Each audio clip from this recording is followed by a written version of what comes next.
Commodities live show में आप सभी का स्वागत है। मैं हूं स्वाति रायना। रूस और यूक्रेन के बीच युद्ध छिड़ चुका है। रूस ने यूक्रेन पर हवाई हमले शुरू किए और उसके साथ ही हमने देखा कमोडिटी मार्केट में तेजी की आग लग गई। ब्रेंट क्रूड की बात करें $105, WTI क्रूड $100 के पार पहुंच चुका है, तो वही सोना 2 साल की ऊंचाई पर है। 2300 से ज्यादा का उछाल सोने में है। चांदी में जबरदस्त उछाल है 3400 रुपए की। MCX पर सोना 53,000 के करीब है। 15 साल की ऊंचाई पर निकल पहुंच चुका है और MCX पर एल्यूमिनियम भी रिकॉर्ड स्तर पर है। तो ये एक बड़ा इंपैक्ट देखा जा रहा है रूस और यूक्रेन के बीच छिड़े इस युद्ध की वजह से, जहां पर एक तरफ शेयर बाजार गिरावट के साथ आज ट्रेड करते हुए नजर आए लाल निशान में, वहीं कमोडिटी बाजार में जबरदस्त एक्शन आज देखा जा रहा है। क्या क्रूड, क्या सोना, क्या बेस मेटल्स, हर जगह हम देख रहे हैं जबरदस्त उछाल दिखाई दे रहा है। हमारे साथ कमोडिटी एडिटर मृत्युंजय कुमार झा हैं, उनसे बात करते हैं और कुछ और एक्सपर्ट्स भी हमारे साथ आज इस बेहद ही खास शो में शामिल होंगे, क्योंकि बहुत ही महत्वपूर्ण गतिविधियों का दिन आज का रहा है कमोडिटी मार्केट के लिए। और मृत्युंजय, सबसे पहले हम आपके पास ही आते हैं। जिस तरीके से बहुत समय से अंदेशा लगाया जा रहा था और जिस तरीके से माहौल बन रहा था कि हाँ, रूस और यूक्रेन के बीच विवाद छिड़ेगा, और वही कुछ हुआ। हमारे साथ कुछ और भी खास मेहमान हैं, उनका परिचय सबसे पहले करा दें।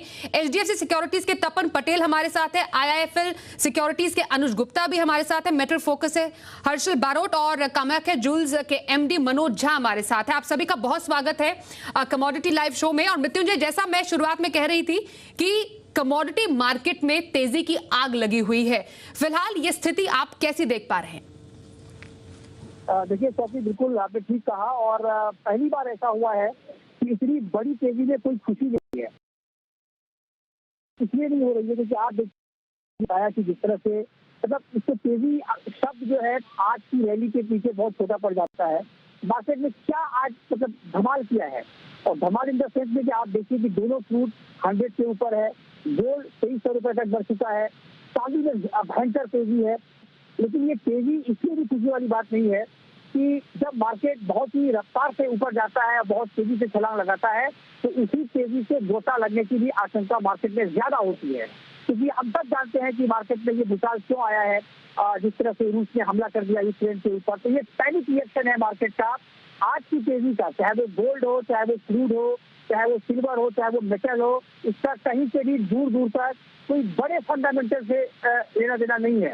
हालांकि कुछ कमोडिटीज क्या है, लेकिन मोटे तौर पर अगर आप देखें तो एक दिन में कोई फंडामेंटली मार्केट इतना बहुत ज्यादा नहीं बदल गया है कि मार्केट इतना ऊपर चला जाए। लेकिन हाँ, क्योंकि जब भी इस तरह के तनाव के माहौल बनते हैं तो कमोडिटीज मार्केट में तेजी आती है।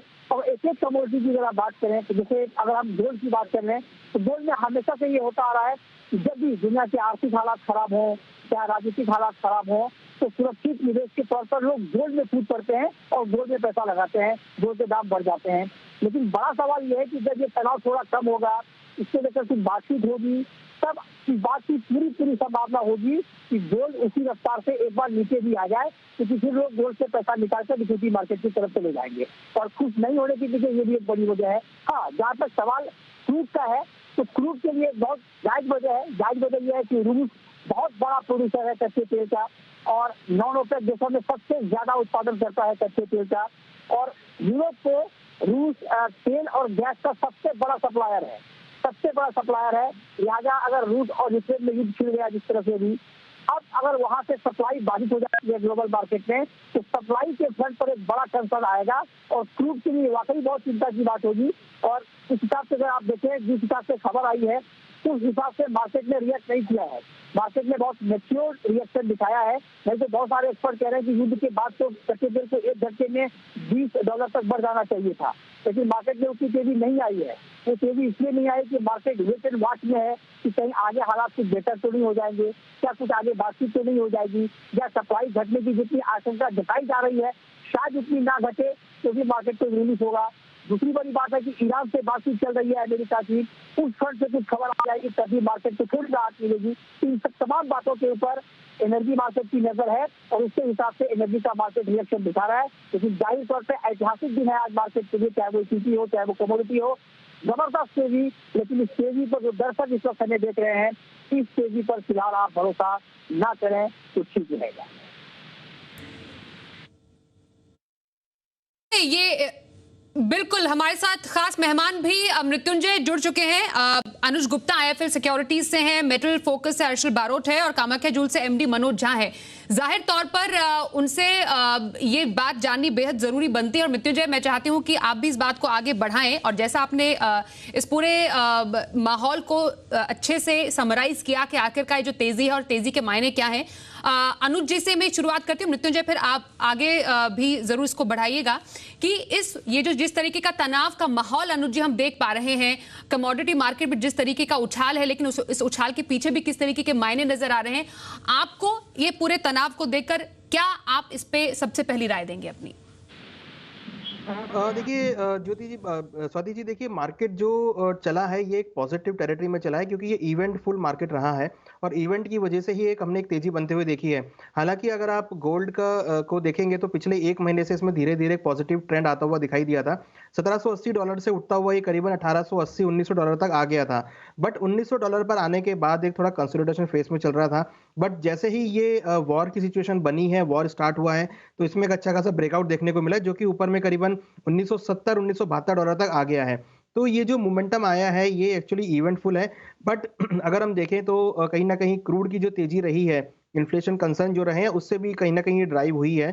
तो मुझे लगता है कि इवेंटफुल के साथ साथ ये थोड़ा सा फंडामेंटल सपोर्टिव मार्केट है, मगर कहीं ना कहीं जिस तरीके से इक्विटी मार्केट में सेल ऑफ आया है उसकी वजह से भी एक सेफ हेवन डिमांड जो है वो गोल्ड में आती हुई दिखाई दी है।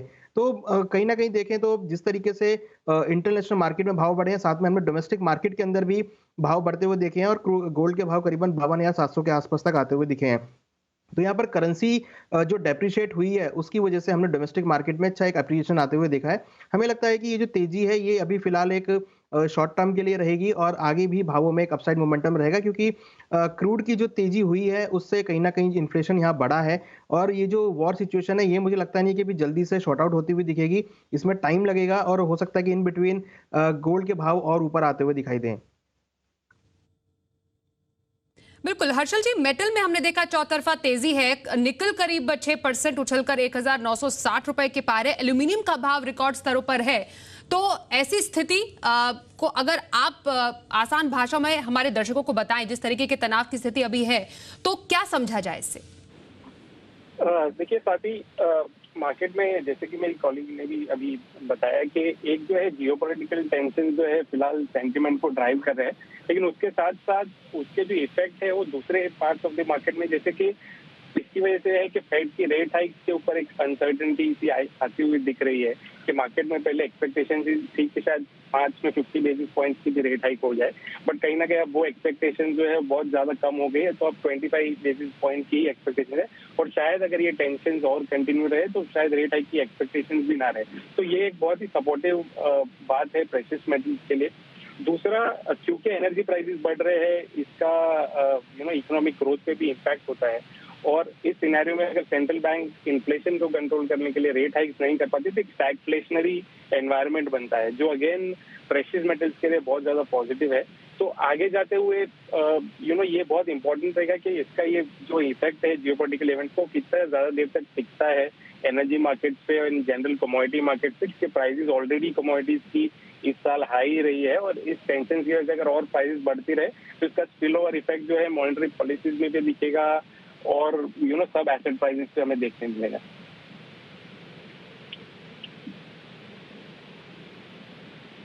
मनोज झा हमारे साथ इस वक्त जुड़े हैं, कामाख्या ज्वेल्स के एमडी। मनोज जी, मेरा सवाल आपसे ये होगा कि जिस रफ्तार से आज गोल्ड मार्केट और सिल्वर मार्केट ने रिएक्शन दिखाया है, मैं आपसे ये जानना चाहता हूँ कि मान लीजिए अगले कुछ दिनों तक अगर ये युद्ध का जो माहौल है वो और बिगड़ जाता है, बातचीत नहीं हो पाती है, क्योंकि आज की रफ्तार अगर कंटिन्यू रहेगी तो फिर पता नहीं गोल्ड का प्राइस क्या होगा। तो मैं आपसे जानना चाहता हूँ कि क्या मार्केट ने रूस और यूक्रेन के पूरे युद्ध से डिस्काउंट कर लिया है, या अगर हालात और बिगड़ते हैं, रूस नहीं मानता है, दबाव के आगे नहीं झुकता है, तो गोल्ड में हम एक और बड़ी तेजी देखेंगे? नमस्कार मृत्युंजय जी, ये तो आप सबको मालूम है कि पिछले एक महीने से जो जियोपॉलिटिकल टेंशन है उसका प्रीमियम गोल्ड दे रहा है, चाहे वो चाइना ताइवान का हो या फिर यूक्रेन और रशिया का हो, और उसके वजह से ये गोल्ड में पैनिक बाइंग आई है। मार्केट कहीं ना कहीं इतना नहीं सोच पाया था कि रशिया या यूक्रेन वॉर के सिचुएशन में आ जाएंगे, टेंशन बढ़ी रहेगी, कुछ ना कुछ वार्तालाप से सॉल्यूशन हो जाएगा, ऐसा मार्केट ने सोचा था। लेकिन ये एकाएक जो स्ट्राइक किया है, बॉम्बार्डमेंट किया है, वॉर अनाउंस हो गया है, उसके वजह से ये इमीडिएटली आज जो है शार्प राइज लिया है। और आपको मालूम है कि हमेशा गोल्ड जो है वो कंसीडर किया जाता है कि हेजिंग करते हैं, इन्फ्लेशन हाई हो या जो जियोपॉलिटिकल टेंशन हाई हो। लेकिन इसमें एक मजे की बात यह है, आप देखोगे कि इतना टेंशन होने के बावजूद और रुपया इतना ज्यादा डिप्रिशिएट होने के बावजूद, आज केवल 500 रुपया तो केवल रुपया डिप्रिशिएट होने की वजह से हो गया, फिर भी गोल्ड ने ऑल टाइम हाई को क्रॉस नहीं किया है, वहां से करीब करीब $100 नीचे है। और अगर ये टेंशन बढ़ता जाए, जिसको डिस्काउंट नहीं किया मार्केट ने, मार्केट को अभी भी उम्मीद है कि ये टेंशन कम हो जाएगा, एक लिमिट के आगे नहीं बढ़ेगा। अगर ये यूएस के तरफ से भी उसी तरह से अगर जुड़ जाते हैं इस वॉर में और बड़े बड़े कुछ और न्यूज आ जाते हैं, तो मुझे लगता है कि कहीं ना कहीं ये $2150 के आसपास भी जा सकता है और ऑल टाइम हाई तब क्रॉस कर देगा। लेकिन ओवरऑल ये जो है एक बबल है, और ये जिस दिन भी थोड़ा भी नरम होगा तो जिस तेजी से ये ऊपर बढ़ा है उससे ज्यादा तेजी से ये नीचे गिरेगा। तो मेरा ऐसा कहना कि इन्वेस्टर्स जो हैं इस बबल से थोड़ा सा दूर रहें, लेकिन गोल्ड तो ऑल टाइम अच्छी चीज है ही, सेफ हेवन है ही। आज भी मार्केट में डिमांड अच्छी है, इस भाव में भी कल और परसों अच्छी बाइंग हुई है। आज ज्वेलर्स थोड़े ठंडे बैठे हैं, लेकिन कल और परसों अगर आप देखेंगे तो पिछले एक वीक से ज्वेलरी की डिमांड अच्छी ही रही है, क्योंकि रेट बढ़ रहे थे। लेकिन मेरा ये सलाह है कि फॉर ए टाइम बिंग ये बबल है, थोड़ा गोल्ड का भाव यहाँ से नरम हो सकता है। जी बहुत धन्यवाद करेंगे मृत्युंजय, आप हमारे साथ शामिल हुए, और मनोज जी और हर्षल जी, आप सभी का बहुत धन्यवाद हमारे साथ शो में अपनी अहम राय शामिल करने के लिए, क्योंकि बहुत जरूरी हो जाता है इस पूरी स्थिति को और अच्छे से समझाना दर्शकों के लिए कि अभी स्थिति कैसी है और इसका इम्पैक्ट कैसा हम देख सकते हैं। तपन जी आपके पास आएंगे। ऑलरेडी सोना 2 साल की ऊंचाई पर है, सोने में 2300 से ज्यादा का उछाल देखा जा रहा है। तो अभी जिस तरीके की करंट स्थिति हम देख पा रहे हैं, दाम कहां तक जाते हुए आपको लग रहे हैं? जी, सोने की बात करें तो मुझे लग रहा है, जैसा बाकी एक्सपर्ट्स ने बताया, कि अभी रिस्क प्रीमियम एडेड है प्राइसेस में। पहले से जो इन्फ्लेशन वरीज थी वो तो मार्केट में डिस्काउंटेड ऑलरेडी था, लेकिन जो जियोपॉलिटिकल टेंशन जो क्रिएट हुआ है रशिया यूक्रेन का, तो उसके कारण रिस्क प्रीमियम ऐड हुआ है प्राइसेस में। और आगे जाके मुझे लग रहा है कि ये सिचुएशन के कारण मुझे लग रहा है कि फेड की जो पेस है रेट हाइक करने की, वो शायद स्लो हो सकती है मार्च में। फेड शायद इस पे गौर करे कि 0.50% बढ़ाना है या 25 bps बढ़ाना है, तो वो पेस जो है मुझे लग रहा है स्लो रह सकती है, उसका भी फायदा गोल्ड को मुझे लग रहा है मिल सकता है। तो फिलहाल कॉमेक्स में अगर लेवल देखें तो 1970 की रेजिस्टेंस लेवल के पास ही प्राइसेस ट्रेड कर रहे हैं। इसके ऊपर सस्टेन रहा तो मुझे लग रहा है कि 2050 तक जा सकते हैं प्राइसेस। तो short to medium term trend अभी भी बुलिश है, क्योंकि इन्फ्लेशन वरीज एक है, दूसरा फेड का भी आगे का स्टांस देखना पड़ेगा यूएस रशिया और यूक्रेन की सिचुएशन के बाद। तो मुझे लग रहा है कि एमसीएक्स में भी 53,800 के लेवल नियर टर्म में आ सकते हैं। उसके ऊपर प्राइस जाता है तो 55,000 56,000 के लेवल मिल सकते हैं देखने को, लेकिन वो एक टॉप रहेगी। उसके बाद मुझे मार्च के बाद जो फेड का स्टांस क्लियर होगा, उसके बाद करेक्शन सेकंड हाफ में आ सकता है, ये ईयर के सेकंड हाफ में करेक्शन शुरू हो सकता है। तो शॉर्ट टू मीडियम टर्म मुझे लग रहा है तेजी रह सकती है, जैसे हमने बताया कि 53,800 के नियर टर्म रेजिस्टेंस है, उसके बाद करेक्शन शायद आ सकता है। तब तक के लिए बाइंड का व्यू कंटिन्यू रखना चाहिए। आज इवनिंग सेशन में भी यूएस के स्टांस और नाटो की स्टेटमेंट के बाद माइनर करेक्शन रह सकता है, तो वहां पे एक बाइंग अपॉर्चुनिटी आ सकती है। अनुज जी, एल्यूमिनियम एमसीएक्स पर रिकॉर्ड स्तर पर है, एल्यूमिनियम पर अभी खास तौर पर क्या स्ट्रैटेजी रहे? देखिए एल्यूमिनियम जो है एलएमई पे भी हम लाइफ टाइम हाई पे देख रहे हैं और एमसीएक्स में भी हमने लाइफ टाइम हाई पे आते हुए देखा है, क्योंकि जो ये जियोपॉलिटिकल टेंशन और क्रूड में जो तेजी है उससे काफी हद तक भावों को सपोर्ट मिला है। हमें लगता है कि एल्यूमिनियम के भाव ऊपर में 280 290 तक के लेवल को आने वाले दिनों में छू सकते हैं। तो यहाँ पे जो ट्रेंड बना है बेस मेटल में वो पॉजिटिव है। हालांकि ईवीज की डिमांड की वजह से हमने यहाँ पर काफी अच्छी तेजी आते हुए देखी है। हमें लगता है कि ऊपर में अगर हम एक थोड़ा शॉर्ट टर्म की बात करें तो 290 से लेकर 300 रुपीज तक के लेवल एल्यूमिनियम में देखने को मिल सकते हैं। तो यहाँ पर हमें लगता है कि खरीदारी का ट्रेड लिया जा सकता है। एल्यूमिनियम में खरीदारी का ट्रेड लेने की सलाह अनुज गुप्ता जी की। तपन जी, आपके पास आते हैं। निकल 15 साल की ऊंचाई पर हम देख पा रहे हैं। निकल में कोई खास स्ट्रैटेजी आपकी तरफ से? जी बिल्कुल, निकल और एल्यूमिनियम दोनों कमोडिटीज जो है वो बेस मेटल्स में काफी स्ट्रॉन्ग कंटेंट थे ये साल की तेजी के लिए। और निकल में जैसे अनुज ने बताया कि ईवी सेगमेंट में काफी डिमांड है एल्यूमिनियम और निकल की, तो निकल में भी ज्यादा डिमांड है। सप्लाई यहाँ पे टाइट है और इन्वेंटरीज भी लो है, तो उसके कारण निकल में तेजी रही है। रशिया का अगर रिस्क प्रीमियम माइनस भी करते हैं तो थोड़ा भी करेक्शन आता है 1870 के लेवल से, तो वहां पे बाय कर सकते हैं निकल में। ऊपर में 1970 और 2050 के लेवल निकल में आ सकते हैं। लॉन्ग टर्म टारगेट भी निकल के अच्छे 2100 के करीब प्राइसेस जा सकते हैं, तो बाय एंड इसका स्ट्रेटेजी निकल में कंटिन्यू रह सकते हैं। चाइना की तरफ से और रशिया का जो टेंशन है, ये दोनों फैक्टर्स जो अभी फिलहाल प्ले में है, तो निकल में मुझे लग रहा है शॉर्ट टू मीडियम टर्म तेजी कंटिन्यू रह सकती है। निकल में खरीदारी के मौके तलाश सकते हैं, ऐसी तपन जी की राय है। बहुत धन्यवाद करेंगे अनुज गुप्ता जी और तपन पटेल जी, आप दोनों का हमारे साथ कमोडिटी स्पेशल शो में शामिल होने के लिए। आज के इस शो में बस इतना ही।